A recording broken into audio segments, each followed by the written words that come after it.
Hello and welcome to Wallybois and my Tenon Sled.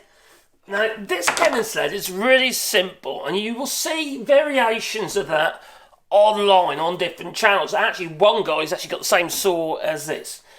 The only difference really is that I've created a complete box around the fence because wood on metal is a bit a bit lumpy when you're pushing on it. It grips too much and it's not very smooth.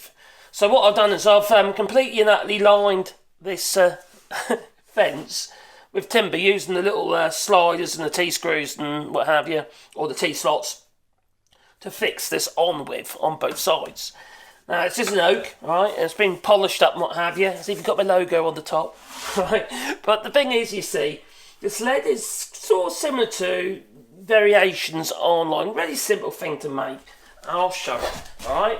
So basically all you got is this sliding over the top of the fence, nice and smoothly. Like I said, it's all waxed, what have you. It's a nice snug fit. It's not wobbly and what have you. And some of the reason for that is because I've made the fence a little bit taller by adding this extra piece of oak on the top as well. So you can see on the end here, you can see how it lines the actual fence itself. And that gives me a nice secure fit. Now the one I saw using the same saw as this, with a square fence, using just the metal bit, it looked a bit wobbly, a little bit unstable. So I didn't like that. That's just my feeling, alright? So the other thing I added was a handle, alright? Now it tells you where to put the hand when you're using it. And the reason why you need to know that is just so you can apply the pressure where it needs to be applied at the same place every single time. I see people holding it up there and it makes it all wobbly, and I just grab the handle, alright? And all it is slightly offset there so I get my hand in there nicely, and it's at an angle as well so I can apply the pressure in the right direction. It just works, it really does. So also it's got to get hold of it. So it makes it really easy to put it on. Now the fence itself, you see it's going over the actual saw blade. It's sacrificial, right? I have glued and screwed it, but I haven't actually put any glue near the bottom section, because what I'm going to do later on, once I feel okay I need to replace this sacrificial bit, I'll just cut a 45-degree bevel there and then I'll just replace that bit each time. That's what I'll do. So if I'll put a bolt through it or whatever I want to do. But at the moment, it doesn't matter. I can just do what I'm doing. There's no glue used there, just used up here. Now, what is also quite important is the fence on this. Well, it obviously needs to be set at 90 degrees to the table. All right, you don't want to be doing all your cuts at an angle, do you? No, unless you do. So I made sure it was at 90 degrees. To the actual table itself, which it is, and also in the other direction when you're using it. So that's really important. So what I did is, because plywood's never flat, right? Very rarely is it flat. You end up with a bit of a buckle in it, right? So I actually made sure this was perfectly true. So I squared it up with a hand plane, made sure it was true, it was straight. Because obviously once you screw your board to that'll straighten the board up, which it did. Also, I've got a stiffener on the inside, which is the same width as the top of this piece here. And I doubled that one up there, so it allowed me to get my screws in the side into that, so I could basically glue two pieces together to sandwich a bit. If you have a thicker bit, you can just do that, can't you?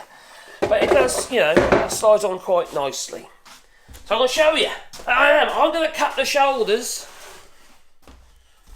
on this piece of oak, alright? You see what I've done there? Effectively, that's what we're going to create. The nice thing about using a sled, because you know how smooth that is? Now, if I was using my radial arm saw, my DeWalt, that'd have loads of saw cuts in it going across it. Right, okay, I've got to do these bits as well, which I'll also do on the sled. Okay, but I'll do that once I've done all my cross rails. Because I've set up slightly different, you see, for that bit. But for these parts, for these cheeks here, to be removed, it just works so well. You see, I've already cut around the shoulder, so now let's remove these two cheeks.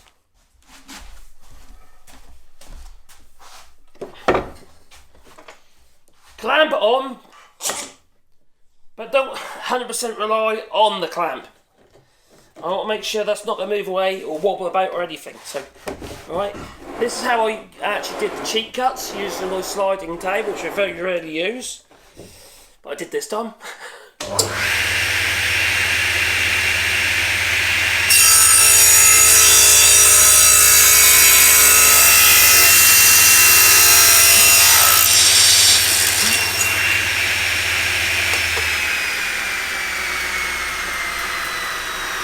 So quick and easy, isn't it?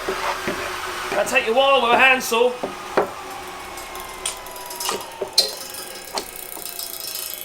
You can actually make a very simple jig to use with either, well, you can do it with a router as well if you want, but with a skill saw, hand circle, electric circle saw, a hand one. You can, there's a way of doing that. I might make one actually. You always make sure that that's making contact and it's not sitting at an angle. Make sure so you know you haven't stand that way. Now you can use toggle clamps if you want, but that does limit you because they get in the way when you want to do a different type of cut because they're in the way. So I'm not going to use. I was thinking about fitting them and I decided against it. That I did. Next cheek.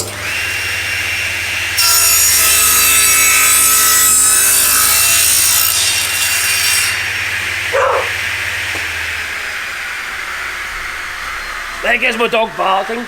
Now, what do you see there?